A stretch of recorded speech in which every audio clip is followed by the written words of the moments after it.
شعراء کرام، محفل گاہ میں تشریف فرما حاضرین مجلس، پردہ نشین ماں اور بہنوں، السلام علیکم ورحمۃ اللہ تعالی وبرکاتہ۔ یا شفیع الورا سلام علیکہ، یا رسول اللہ انظر حالنا، یا حبیب اللہ اسمع قالنا، اننا فی بحر غم مغرق خذ یدنا سہل لنا اشکالنا، تقبلنی ولا تردد سوالی اغثنی سیدی انظر بحالی۔ غریبم یا رسول اللہ غریبم ندارم در جہاں جست حبیبم، مرض دارم زاسیال دوائے مگر الطافی تباشد طبیبم، بری نازم کہ ہستم امت تو گنہگارم ولیکن خوش نصیبم، الہی خیر گردانی بحق شاہ جیلانی، وساہل یا الہی کل صعب بحرمت سجد البرا ساحل، امداد کن از رنج و غم آزاد کن، در دین و دنیا شاد کن یا غوث اعظم دستگیر، قادریم نعرہ یا غوث اعظم زنم، دم شیخ احمد رضا خان قطب عالم زنم، نحمدہ ونصلی علی رسول الکریم، اما بعد، اعوذ باللہ من الشیطان الرجیم، بسم اللہ الرحمن الرحیم، والذین یبیتون لربہم سجدا وقیاما، صدق اللہ العظیم وصدق رسولہ النبی الامین الکریم،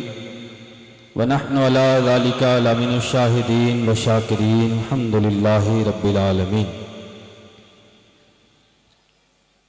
بدل دے گا نظام ہر دو عالم آنے واحد میں،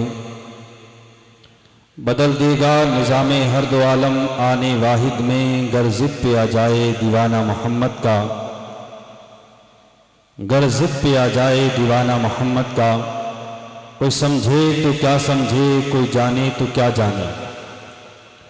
کوئی سمجھے تو کیا سمجھے، کوئی جانے تو کیا جانے، دو عالم کی خبر رکھتا ہے دیوانہ محمد کا۔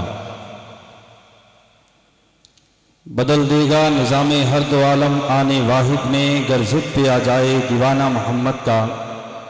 کوئی سمجھے تو کیا سمجھے، کوئی جانے تو کیا جانے، دو عالم کی خبر رکھتا ہے دیوانہ محمد کا۔ نگاہ مرد مومن سے بدل جاتی ہیں تقدیریں، گر ہو ذوق یقین پیدا تو کٹ جاتی ہے زنجیریں۔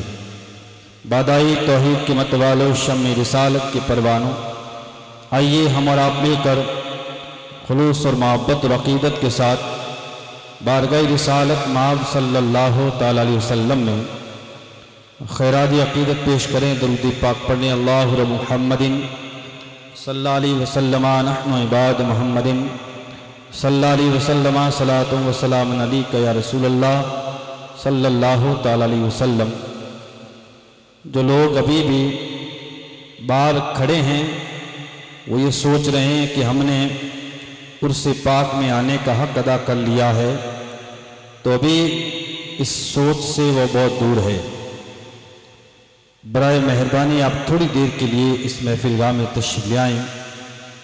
دیکھیے، آج ہم ایک اللہ کے مقبول ترین بندے کی بارگاہ میں خیرات عقیدت پیش کرنے کی غرض سے حاضر ہوئے۔ مقصد ہمارا صرف یہ ہے کہ ہم اللہ والوں کے درباروں میں، اللہ والوں کی بارگاہ میں حاضر ہو کر ان کی سیرت پاک کو یاد کریں، ان کے ذکر کریں، ان کی محفلوں کو پڑھیں، اس لیے کہ اللہ تعالیٰ قرآن پاک میں ارشاد فرماتا ہے وَاذْكُرْ فِي الْكِتَابِ مریم، اللہ فرماتا ہے کتاب کے اندر مریم کو یاد کرو، حضرت مریم کی زندگی پڑھو۔ اللہ تبارک و تعالیٰ قرآن مقدس میں دوسری جگہ ارشاد فرماتا ہے وَاذْكُرْ فِي الْكِتَابِ ابراہیم اِنَّهُ كَانَ صِدِّيقًا نَبِيًّا، قرآن کے اندر حضرت ابراہیم کو یاد کرو، بے شک وہ اللہ کا سچا نبی تھا۔ اللہ تبارک و تعالیٰ قرآن مجید میں ایک جگہ اور ارشاد فرماتا ہے وَاذْكُرْ فِي الْكِتَابِ اسماعیل اِنَّهُ كَانَ صَادِقَ الْوَعْدِ وَكَانَ رَسُولًا نَبِيًّا، یاد کرو کتاب کے اندر حضرت اسماعیل کو، بے شک وہ اللہ کا سچا نبی تھا۔ اللہ تعالیٰ قرآن پاک میں فرماتا ہے وَاذْكُرْ فِي الْكِتَابِ مُوسَىٰ إِنَّهُ كَانَ مُخْلِصًا وَكَانَ رَسُولًا نَبِيًّا، قرآن کے اندر موسیٰ کی زندگی کو پڑھو، بے شک وہ اللہ کا مخلص بندہ تھا۔ اللہ تبارک و تعالی قرآن پاک کے اندر بار بار یوں فرما رہا ہے کہ تم میرے محبوبین کی زندگیوں کو پڑھتے رہو، تم میرے محبوبین بندوں کو یاد کرتے رہو، اس لیے کہ وہ بڑے پاک باز بندے ہیں، ان کی زندگیاں بڑی سلجھی ہوئی زندگیاں ہیں، انہوں نے کس قدر اللہ اس کے رسول کو رضا کو حاصل کیا۔ پیارے آقا صلی اللہ علیہ وسلم کی پر دیوانوں، قرآن اٹھا کے دیکھیں، اللہ تبارک و تعالی رب کریم قرآن مقدس میں ارشاد فرماتا ہے والذین یبیتون لربہم سجدا و قیاما۔ اللہ فرماتا ہے یہ وہ لوگ ہیں جو اللہ کی یاد میں راتوں کو گزار کر اللہ کا ذکر کیا کرتے ہیں۔ پیارے آقا صلی اللہ علیہ وسلم کے پر دیوانوں، ان بزرگوں کی زندگی یہ ہے۔ رب اکبر فرماتا ہے قرآن پاک میں نحن اولیاؤکم فی الحیات الدنیا وفی الآخرہ، یعنی اللہ تعالی دنیا کے اندر بھی ان کا مددگار ہے اور آخرت کے اندر بھی ان کا مددگار۔ پیارے آقا صلی اللہ علیہ وسلم کے پر دیوانوں، ہمیں اور آپ کو چاہیے کہ ہم ایک اللہ کے محبوب ترین بندے کی بارگاہ میں حاضر آئیں اور پھر ہم ادھر ادھر ٹہل کر اپنی اس وقت کو برباد کر رہے ہیں، تو ہماری یہ بھول ہے بہت بڑی، اس لیے کہ اللہ کے ولیوں کے دربار میں آ کر فیض حاصل کرنا ہے۔ اگر ہم جس مقصد کے غرض سے آئے ہیں، دیکھیے رسول پاک صلی اللہ علیہ وسلم نے ارشاد فرمایا حدیث پاک میں، حضرت سیدنا ابو ہریرہ رضی اللہ عنہ ارشاد فرماتے ہیں کہ ایک شخص اپنے وطن خیر سے نکلا، اس کا ارادہ تھا کہ میں اپنے دوست سے ملاقات کروں گا۔ اللہ تبارک و تعالیٰ نے اس کی راہ میں ایک فرشتے کو مقرر فرمایا، وہ فرشتہ راہ میں بیٹھ گیا اور آنے والے انسان سے پوچھا تو کہاں جا رہا ہے، تیرا ارادہ کیا ہے؟ اس نے کہا کہ میں اپنے فلاں عزیز سے فلاں دوست سے ملاقات کے لیے گھر سے جا رہا ہوں۔ اس فرشتے نے کہا تیری اس ملاقات کے اندر کوئی دنیاوی فائدہ ہو تو بتا۔ اس نے کہا میرا دنیاوی کوئی فائدہ نہیں، فقط اللہ کے لیے میں اس بندے سے محبت کرتا ہوں، اس لیے ملاقات کے لیے جا رہا ہوں۔ وہ فرشتہ کہتا ہے اللہ تیری راہ کو آسان فرما دے۔ میرے آقا صلی اللہ علیہ وسلم ارشاد فرماتے ہیں اگر کوئی بندہ اپنے گھر سے اس نیت سے نکلتا ہے کہ میں جاؤں گا اللہ کی رضا کے خاطر اپنے دوست سے ملاقات کرنے کے لیے، میرے مصطفیٰ فرماتے ہیں اللہ اس بندے کی مغفرت فرما دیتا ہے۔ یاد کریں میرے بھائی، اگر کوئی بندہ ایک عام انسان کی ملاقات کے لیے اپنے گھر سے نکلا،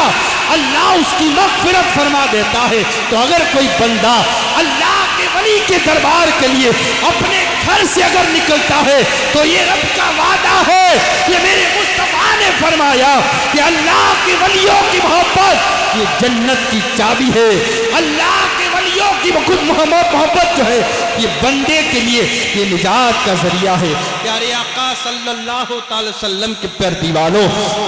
اگر آپ اپنے گھر سے اس ارادے سے نکلے ہیں کہ ہم جو ہے ایک بزرگ کی بارگاہ میں حاضری دیں،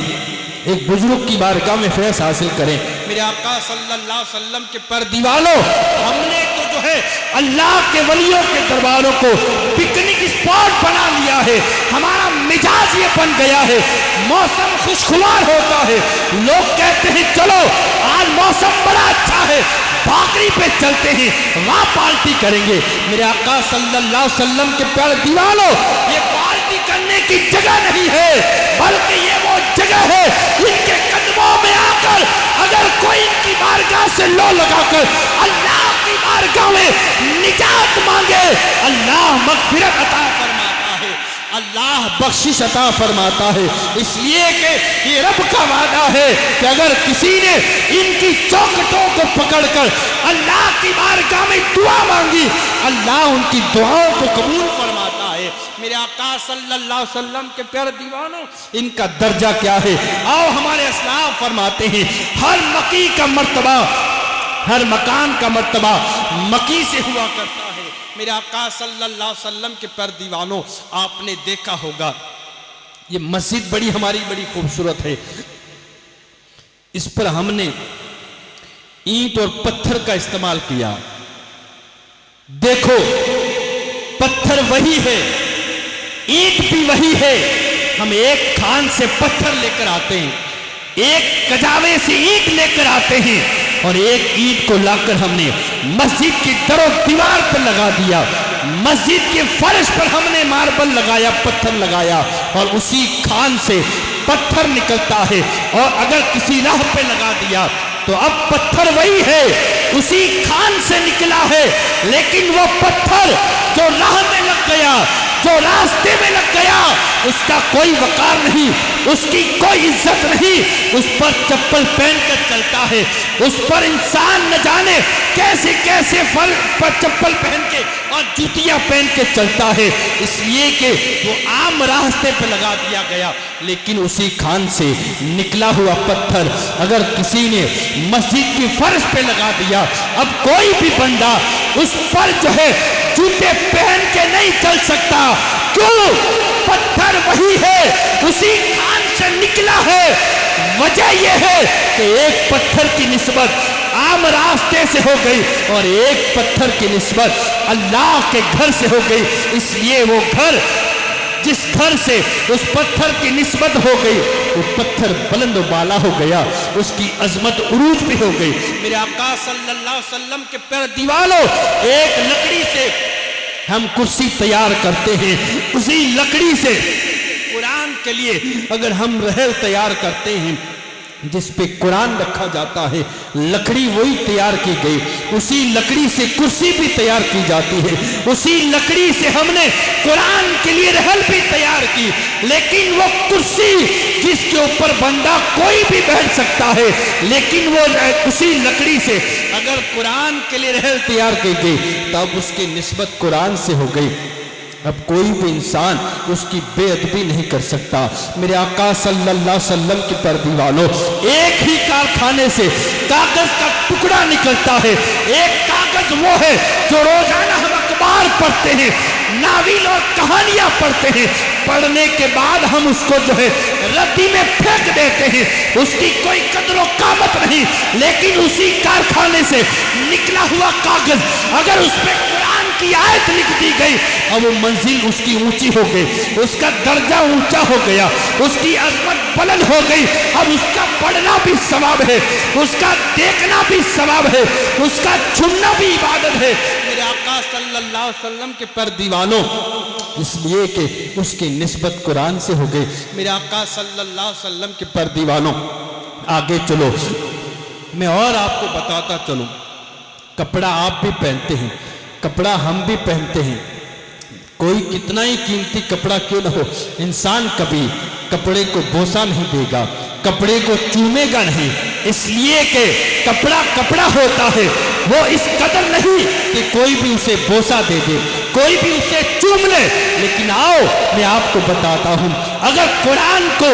چھپانے کے لیے یا قرآن کے لیے جزدان اگر کسی عام کپڑے سے بنا دی گئی، بھلے ہی وہ کپڑا کم قیمت کا ہے، لیکن بندہ قرآن بعد میں کھولتا ہے، پہلے اسے بوسہ دیتا ہے، پہلے اسے چومتا ہے، اس لیے کہ نسبت قرآن سے ہو گئی۔ معلوم کیا ہوا کہ جس کی نسبت اللہ کے گھر سے ہو گئی، وہ اینٹ کا ٹکڑا عظمت والا ہو گیا، جس لکڑی کی نسبت قرآن سے ہو گئی وہ لکڑی عظمت والی ہو گئی، جس کپڑے کی نسبت قرآن سے ہو گئی وہ کپڑا عظمت و قدر والا ہو گیا۔ اسی طریقے سے یہ اللہ کے مجذوب بندے، یہ اللہ کے محبوب ترین بندے، یہ اللہ کے مقبولین بندے جن کو نسبت اللہ کی بارگاہ سے ہو گئی، یہ کوئی عام بندے نہیں ہے، یہ دکھنے میں بھلے ہی عام بندے ہیں لیکن حقیقت میں ان کا مقام بہت بلند و بالا ہے۔ حدیث پاک پڑھے، نبی پاک صلی اللہ علیہ وسلم نے ارشاد فرمایا، اے صحابہ سنو، کیا میں تمہیں اللہ والوں کی پہچان بتاؤں، اللہ والوں کا مرتبہ بتاؤں؟ صحابہ کرام نے کہا لبیک یا رسول اللہ، آقا ضرور ارشاد فرمائے۔ میرے نبی معظم نے فرمایا، اے صحابہ سنو، اللہ کے بندوں میں کچھ نیک بندے وہ ہے کہ جن کے چہرے کو دیکھو تو خدا یاد آ جائے، جن کے دربار میں بیٹھو تو اللہ کے ذکر کے علاوہ آدمی کوئی اور چیز سوچ نہیں سکتا۔ میرے آقا صلی اللہ علیہ وسلم کے پر دیوانوں، اسی لیے اللہ والوں کے دربار میں جاؤ، دلوں کو سنبھال کے جاؤ، بڑے باادب ہو کے جاؤ، ان کے دربار جو ہے ہمارے لیے ذریعہ نجات ہے۔ میرے آقا صلی اللہ علیہ وسلم کے پر دیوانوں، حضرت علامہ شیخ سعدی علیہ رحمہ فرماتے ہیں کہ خانہ کعبہ کا گلاب بڑا قیمتی ہے، لوگ کیوں چومتے ہیں؟ اس لیے نہیں چومتے ہیں کہ وہ ریشمی کپڑا ہے، ریشمی کپڑا تو بازاروں میں بہت ملے گا، ایسا کپڑا کوئی کم ہوگا جو کعبے کے لیے گلاب بنایا گیا ہے۔ لوگ جاتے ہیں خانہ کعبہ کے گلاب کو بوسہ دیتے ہیں اس لیے کہ اس کی نسبت بیت اللہ شریف سے ہو گئی۔ حضرت شیخ سعدی فرماتے ہیں ایک مرتبہ میں باغ میں چلا گیا، وہاں سے میں نے مٹی اٹھائی، میں نے کیا دیکھا کہ اس مٹی سے خوشبو آ رہی ہے۔ شیخ سعدی فرماتے ہیں میں نے مٹی سے کہا اے مٹی کیا بات ہے، تو مٹی ہے نا، تجھ میں خوشبو کیسے پیدا ہو گئی، گلاب سی عطر والی خوشبو کیسے پیدا ہو گئی؟ وہ مٹی کہتی ہے اے علامہ شیخ سعدی، آپ نے میری فطرت کو دیکھا ہے، لیکن جس جگہ سے آپ نے مٹی اٹھائی وہ باغ تھا اور وہ پھولوں کا جو ہے پھولوں کی جڑ تھی جہاں سے آپ نے مٹی اٹھائی۔ اے علامہ شیخ سعدی، آپ کیا سمجھتے ہیں کہ میں چند دنوں پھول کی صحبت میں رہی، گلاب کی صحبت میں رہی، گلاب نے اپنی خوشبو مجھے عطا فرما دی۔ میرے آقا صلی اللہ علیہ وسلم کے پر دیوانوں، علامہ شیخ سعدی فرماتے ہیں کہ چند دن اگر مٹی کسی پھول کی صحبت میں رہے، اللہ کی قدرت سے پھول اپنی خوشبو عطا کرتا ہے، تو اسی طرح سے اگر کوئی بندہ اللہ کے ولیوں کے دربار میں رہے، اللہ تعالیٰ جو ہے ایمان کی خوشبو عطا فرماتا ہے۔ میرے پیارے آقا صلی اللہ علیہ وسلم کے پر دیوانوں، اسی لیے آپ لوگوں سے گزارش ہے کہ آپ لوگ جو ہے ایسے بزرگوں کے دربار میں آئیں تو یہ ٹہلنے میں اپنی زندگیوں کو خراب نہ کریں، لیکن ہمارا مزاج کچھ اور بن گیا ہے۔ ہم جو ہے بزرگان دین کا عرس جو ہے مناتے ہیں صرف اپنی نفسانی خواہشات کے لیے، یا فقط اس لیے کہ ہم جو ہے ان عرسوں پہ جا کر اپنی تماشائی کو کر سکے۔ آؤ، نبی پاک صلی اللہ علیہ وسلم نے فرمایا ان بزرگوں نے دین پھیلایا ہے، ان بزرگوں نے اسلام کی اشاعت فرمائی ہے، ان بزرگوں نے ان پہاڑیوں میں رہ کر نبی کے دین کی خدمت فرمائی ہے، لیکن ہمارا مزاج کیا ہے، ہمارا طریقہ کیا ہے؟ ہم صرف آتے ہیں صرف گھومنے کے لیے سے۔ آج بابا کا عرس ہے، ہم گھوم کر آئیں گے، تھوڑی دیر بعد ٹہل دیا، ناشتہ پانی کر دیا، چلے گئے۔ لوگوں نے پوچھا کہاں گیا تھا؟ تاکہ بابا کا عرس تھا، وہاں جو ہے حاضری دینے کے لیے گیا تھا۔ میرے آقا صلی اللہ علیہ وسلم کے پر دیوانوں، بابا کے دربار میں بڑی مشکل سے 5 منٹ کا وقت نہیں نکالا، دل ہی نہیں لگتا ہے اس کا۔ پیارے آقا صلی اللہ علیہ وسلم کے پر دیوانوں، آپ ان بزرگوں کو نہیں جانتے، آپ ان عظمتوں کو نہیں جانتے۔ انہوں نے اپنی پوری زندگی کو اللہ کی رضا کے لیے فنا فرمایا ہے، اور جو بندے اللہ کے لیے فنا ہو جاتے ہیں اللہ ہمیشہ اسے بقا والی زندگی عطا فرماتا ہے۔ آؤ سنو، ایک کلیر کی دھرتی پر ایک مرد قلندر آرام فرما ہے جس کو صابر کلیری کہتے ہیں۔ ان کا ایک مرید خاص جو ہے، ان کا ایک خلیفہ خاص جن کا نام شمس الدین پانی پتی، جو سفر و حجر میں ہمیشہ صابر پاک کلیری کی خدمت میں رہا کرتا تھا۔ ایک مرتبہ آپ کی خدمت میں آیا، ایک سوال کیا، حضرت میرے دل و دماغ کے اندر ایک سوال ہے، آپ اس کا خلاصہ فرما دیں۔ صابر پاک نے فرمایا کیا؟ کہا کہ حضرت یہ فنا اور بقا والی زندگی کو میں جاننا چاہتا ہوں کہ فنا کیسے ہوتے ہیں اور انسان بقا والی زندگی کیسے گزارتا ہے۔ حضرت سیدنا صابر پاک علیہ الرحمہ نے فرمایا ہے شمس الدین پانی پتی، انتظار کرو، وقت آنے پر تیرے سوال کا جواب دیا جائے گا۔ زمانہ بیتتا گیا، وقت نکلتا گیا، جب آپ کے لیے وصال کا وقت قریب آیا، انتقال کا وقت قریب آیا، حضرت صابر پاک نے اپنے خلیفہ خاص کو بلایا اور شمس الدین پانی پتی سے کہا، اے شمس الدین میری بات کو، میری واعظ و نصیحت کو سننا کہ جب جو ہے میرے انتقال کا وقت قریب ہو جائے ایک مٹکی پانی کی بھر کر میرے حجرے میں رکھ دینا اور دروازہ میں بند کر دوں گا، مجھے غسل دینے کی حاجت نہیں، میں اپنا غسل خود کروں گا، مجھے کفن دینے کی حاجت نہیں، میں اپنا کفن خود دوں گا۔ صابر پاک اپنے حجرے میں داخل ہوئے، غسل فرمایا، غسل فرمانے کے بعد اللہ کے ذکر میں مشغول ہو گئے اور پھر آپ نے اپنے ہاتھوں سے کفن پہنایا، آپ لیٹ گئے، آپ کا انتقال ہو گیا، وصال ہو گیا آپ کا۔ تھوڑی دیر کے بعد جب ذکر کی آوازیں بند ہوئی، حضرت شمس الدین پانی پتی باہر دروازے پر تشریف فرما تھے، دیکھا ایسا خدشہ ہوا کہ شاید حضرت کا وصال ہو گیا ہے، دروازہ کھولا، دیکھا صابر پاک جو ہے لیٹے ہوئے ہیں، کفن اور غسل کیے ہوئے ہیں۔ علاقے کے اندر یہ خبر پھیل گئی، وقت کا اللہ کا ولی اس دنیا سے جا چکا ہے۔ لوگ دوڑ جو ہے مسجد میں اور نماز کے لیے اکٹھا ہونے لگے، لوگوں کا ہجوم اکٹھا ہونے لگا، لیکن صابر پاک کی ایک وصیت تھی، اے شمس الدین میری بات کو سننا، جب میرا انتقال ہو جائے تو میری نماز جنازہ کوئی نہ پڑھائے، آنے والا کوئی مرد کلندر ہجوم میں داخل ہوگا، گھڑ سوار آئے گا اور وہ میری نماز جنازہ پڑھائے گا۔ شمس الدین پانی پتی فرماتے ہیں جنازے کا اعلان کر دیا گیا، ایک وسیع میدان کے اندر حضرت کا جنازہ رکھا دیا گیا، بڑے بڑے وقت کے علماء، بڑے بڑے قابل ولی اس جنازے میں شریک ہوئے، صفے در صفے جنازے کا ہجوم تیار ہو گیا۔ ہر ایک انسان کے دل میں یہی خیال تھا کہ آج صابر پاک کا جنازہ شمس الدین پانی پتی پڑھائیں گے، اس لیے کہ وہ خادم خاص ہے، ہر وقت آپ کی خدمت کیا کرتے تھے۔ حضرت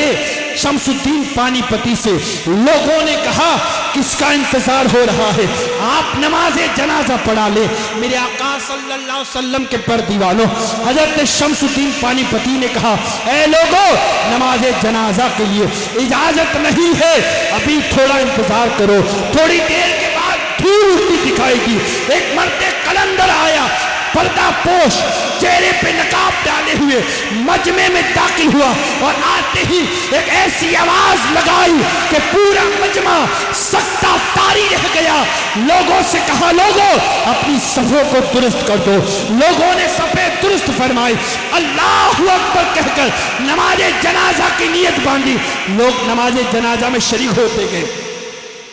ایک تکبیر ہوئی، دوسری تکبیر ہوئی، تیسری اور چوتھی تکبیر کے بعد سلام پھیرا گیا اور پھر دعا ہوئی۔ دعا ہوتے ہی نہ کسی سے سلام کیا، نہ کسی سے مصافحہ کیا، نہ کسی سے دعا فرمائی، فوراً گھوڑے کو ایڑ لگائی، جانے کی راہ پکڑی۔ شمس الدین پانی پتی فوراً دوڑ کے گئے، قدم پکڑا اور گھوڑے کی نال رکاب تھام کر کہنے لگے اے آنے والے اجنبی، ذرا یہ تو بتا آج تو نے جنازہ پڑھا کر اپنی راہ پکڑی ہے، اگر ان کی تاریخ لکھی جائے گی، یہ اللہ کا ایک مجذوب، ایک مشہور ولی ہے، اگر آنے والی جو ہے قوم اور آنے والے ان کے چاہنے والے اگر سوال پوچھیں گے تو شمس الدین پانی پتی اس کا کیا جواب دے گا، لہٰذا بتا تم کون ہو، تمہاری پہچان کیا ہے، تمہارا نام کیا ہے۔ شمس الدین پانی پتی نے جب یہ پوچھا،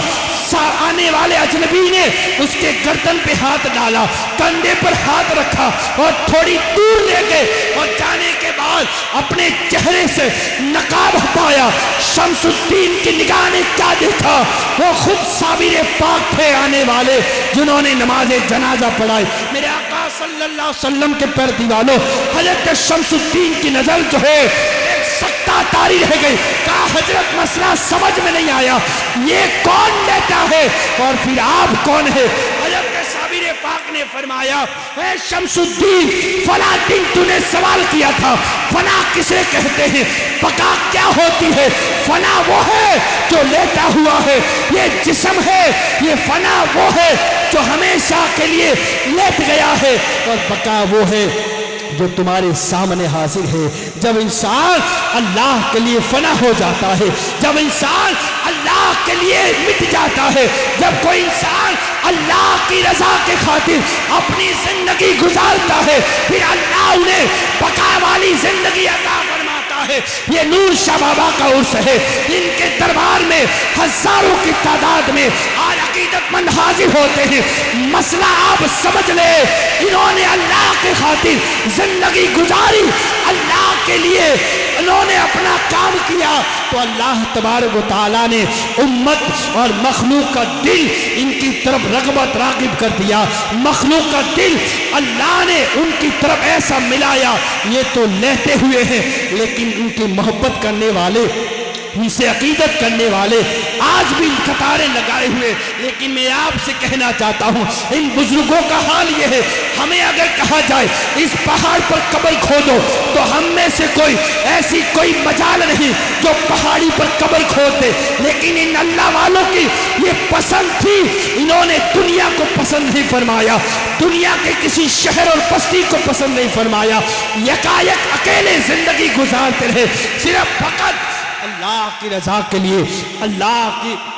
اور محبوب کی رضا کے لیے، دین کے لیے انہوں نے کام فرمایا۔ میرے آقا صلی اللہ علیہ وسلم کے پر دیوانوں، ان کے مقام اور مرتبے کو، ان کی طاقت اور قدرت کو تم نہیں جانتے۔ حدیث پاک پڑھو، میرے مصطفیٰ نے فرمایا اللہ کے ولیوں میں کچھ ایسے نیک بندے ہوتے ہیں کہ ان کی شان یہ ہوتی ہے، اگر کسی بات کو لے کر اللہ کی بارگاہ میں قسم فرما لے، اللہ ان کی قسموں کو پوری فرمایا۔ وسلم کے پیار دیوانوں، میرے مصطفیٰ کریم صلی اللہ علیہ وسلم نے فرمایا، حدیث پاک کے الفاظ ہے، آقا فرماتے ہیں اللہ کے بندوں میں کچھ بندے ایسے ہوتے ہیں جن کی زلفیں بکھری ہوتی ہے، جن کے بدن پر گرد و غبار لگا ہوتا ہے، جن کے بدن پر پھٹے پرانے کپڑے لگے ہوتے ہیں، بے بند لگے کپڑے ان کے بدن سے ہوتے ہیں، کوئی انہیں اپنے پاس بٹھانا پسند نہیں کرتا ہے۔ اگر کسی کے دروازے پہ جائے لوگ دھکا دے کر باہر نکال دیتے ہیں، لیکن وہ ان کے مرتبے کو نہیں جانتے، ان کے مقام کو نہیں جانتے، اس لیے کہ اللہ کے بندوں میں وہ ایسے عظیم مرتبہ رکھتے ہیں کہ اگر وہ اللہ کی بارگاہ میں مانگے نا، ہوٹ بعد میں ہلتے ہیں، اللہ دعائیں پہلے قبول عطا فرماتا ہے۔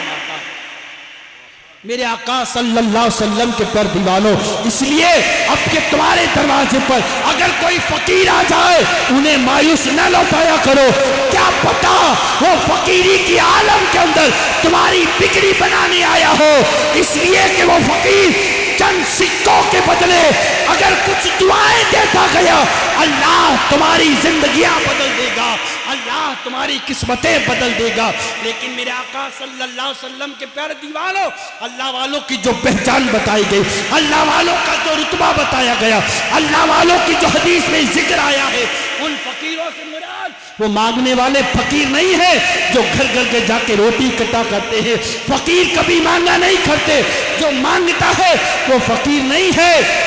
وہ فقیر اور ہے، یہ فقیر اور ہے، یہ فقیر وہ ہے جو مانگتے نہیں ہیں بلکہ دیا کرتے ہیں۔ ان کے درباروں سے کبھی کوئی مایوس نہیں جاتا ہے، یہ تو ایسی عطا رکھتے ہیں، اگر کسی کی بگڑی بنانے پہ آ جائے تو ایسی بگڑی بناتے ہیں کہ وہ پھر دنیا کا شہنشاہ بن جایا کرتا ہے، دنیا کا تاجدار بن جایا کرتا ہے۔ ایک درجی کا حکم دیا گیا ہے، بغداد کی سرزمین پر ایک درجی ہوا کرتا تھا، لوگوں کے کپڑے سلا کرتا تھا، لوگ آتے تھے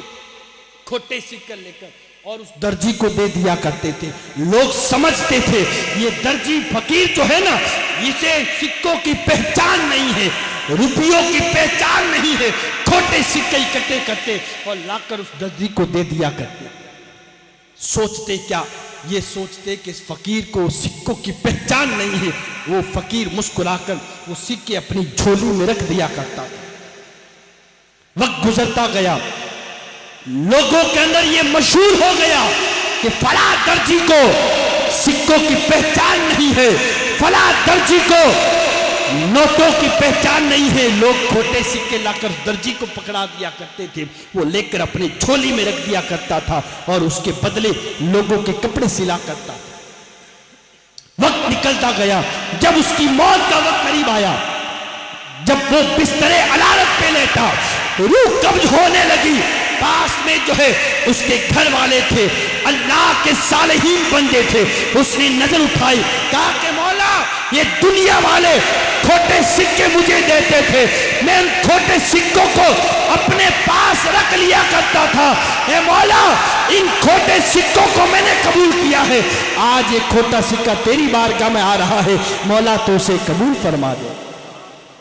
میرے پیارے آقا صلی اللہ علیہ وسلم کے پر دیوانوں، اس لیے ان کے درباروں سے وابستہ رہو، قرآن کا فیصلہ ہے، یا ایھا الذین آمنوا اتقوا اللہ وکونوا مع الصادقین، قرآن میں رب فرماتا ہے اے ایمان والو اللہ سے ڈرو اور پھر سچوں کے ساتھ ہو جاؤ۔ قرآن میں رب فرماتا ہے الا ان اولیاء اللہ لا خوف علیہم ولا هم یحزنون، اللہ کے ولیوں کو نہ کوئی خوف ہے نہ کوئی ڈر ہے، اور پھر رب قرآن میں فرماتا ہے وَاعْلَمُوا أَنَّ اللَّهَ مَعَ الْمُتَّقِينَ، جان لو بے شک اللہ متقین کے ساتھ ہے، پرہیزگاروں کے ساتھ ہے، ان کے ساتھ تو رب ہوا کرتا ہے، اور جن کے ساتھ رب ہوتا ہے نہ ان کو کسی کا خوف ہوتا ہے نہ ان کو کسی کا ڈر ہے۔ آخری بات آپ سن لے، درود پاک پڑھے اللہ رب محمد صلی اللہ علیہ وسلم، نحن عباد محمدین صلی اللہ علیہ وسلم، صلاۃ و سلام علیکہ حبیبی یا رسول اللہ صلی اللہ علیہ وسلم۔ لیکن میرے آقا صلی اللہ علیہ وسلم کے پر دیوانوں، ہماری زندگی کیا ہے؟ ہم کس قدر راہ پر جا رہے ہیں؟ اللہ کے ولیوں کو ہم نے تماشائی بنا دیا ہے، عورتوں کا ہجوم ہونا یا نوجوانوں کا پکنک کے طور پر اللہ کے ولیوں کے درباروں میں آنا اس بات کی دلیل ہے کہ اللہ کے ولیوں کی دربار کی حفاظت اور حرمت اب شامل نہیں رہی، اس لیے کہ پیارے آقا صلی اللہ علیہ وسلم کے پر دیوانوں اس طرح فیض نہیں ملا کرتا ہے۔ یہاں آؤ تو قرآن کھول کے بیٹھو، یہاں آؤ تسبیح لے کے بیٹھو، یہاں آؤ نجات کراؤ، یا آؤ مغفرت کرواؤ، اس لیے کہ قرآن، اس لیے کہ ہمارے بزرگوں نے، علامہ عارف رومی علیہ رحمہ فرماتے ہیں ہر کے خواہد ہم نشینی با خدا او نشینت حضور اولیاء، یعنی اگر کوئی بندہ اللہ کے ولی کے دربار میں بیٹھتا ہے گویا وہ اللہ کا قرب حاصل کر دیتا ہے۔ علامہ شیخ سعدی فرماتے ہیں شنیدم کے در لو امید و بیم بدارہ ببخشت بنے کا قریب۔ شیخ سعدی فرماتے ہیں اگر کسی نے، میں نے سنا ہے جب قیامت قائم ہوگی اللہ تبارک و تعالی ان نیکوں کی بدولت گناہگاروں کی مغفرت فرمائے گا۔ میرے آقا صلی اللہ علیہ وسلم کے پر دیوانوں، ہمارے بزرگوں نے فرمایا، اسلاف کا فرمان ہے، علامہ شیخ سعدی فرماتے ہیں گفتائے اللہ بود گرچہ حلقوں میں عبداللہ بود، ان اللہ کے ولی سے اگر کوئی بات نکلتی ہے تو گویا وہ اللہ کا فرمان ہے۔ میرے آقا صلی اللہ علیہ وسلم کے پیار دیوانوں، اس لیے ان کے درباروں میں آ کر دعا کروا لو، انہوں نے اگر دعا کے لیے ہاتھ اٹھائے تو قسمت اور بگڑی دونوں بن جائے گی۔ آخری بات سنیں آپ، اللہ کے ولیوں کی حضرت بہلول دانا پڑی پایا کے بزرگ گزرے ہیں، ان کے دربار کے اندر ہمیشہ لوگوں کا داتا بنا رہتا تھا، لوگ جو ہے ان کے درباروں میں آ کر ان سے دعائیں کروایا کرتے تھے، لوگ جانتے تھے یہ مجذوب بندہ ہے، یہ پھٹے پرانے کپڑے پہننے والا، یہ بندہ جو ہے بھلے ہی ظاہری طور پر جو ہے ایسے حالت میں رہتا ہے لیکن ان کی دعائیں اللہ کی بارگاہ میں بڑی مقبول اور بڑی وقت رکھتی ہے۔ اکثر لوگ آتے رہتے تھے، وقت کا خلیفہ تھا ہارون رشید، بڑا جو ہے عقیدت مند تھا، ان کی بیوی زبیدہ خاتون جو ہے ایک بار بہلول دانا کی خدمت میں آئی اور کہا بہلول دانا جو ہے ندی کے کنارے ریت میں پاؤں ڈال کر وہ بچے مکان بناتے ہیں نا، ایسے مکان بناتے تھے،